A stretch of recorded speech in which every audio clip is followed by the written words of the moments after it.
वृश्चिक एस्ट्रो के प्रिय दर्शकों, जरा ध्यान से सुनिए। एक ऐसा महाशक्तिशाली उपाय जिसने केवल 3 से 6 महीनों के अंदर अंदर हजारों लोगों के घर बनवाए हैं। जी हाँ, आपके जीवन की ऊर्जाओं को ऐसा व्यवस्थित किया है कि खुद का मकान, खुद का घर 3 से 6 महीने के अंदर अंदर 100% बनता ही बनता है। हजारों उदाहरण हैं हमारे पास, हजारों लोगों ने ये सुख पाया है।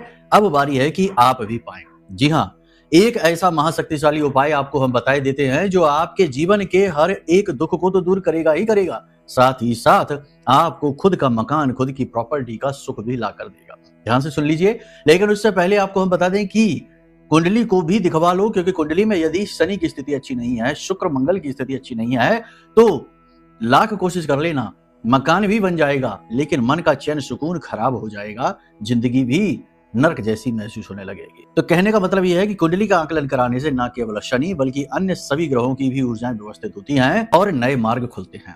फिलहाल उपाय के बारे में जानिए, करके देखिए, फिर बताइए कैसे लाभ आपको प्राप्त होते हैं। तो सबसे पहले आपको इसके लिए चाहिए कि एक लोहे का दीपक कहीं से लेकर आइए और उस दीपक को शमी पत्र के पौधे के नीचे रोज शाम के समय यानी सूर्यास्त होने के बाद 4 मुखी दीपक करके जलाइए, यानी कि 4 बातियां उसमें लगा लीजिए रुई की और जलाना प्रारंभ करिए। तो चौमुखी दीपक जलाइए शमी पत्र के नीचे। पहला काम ये करिए।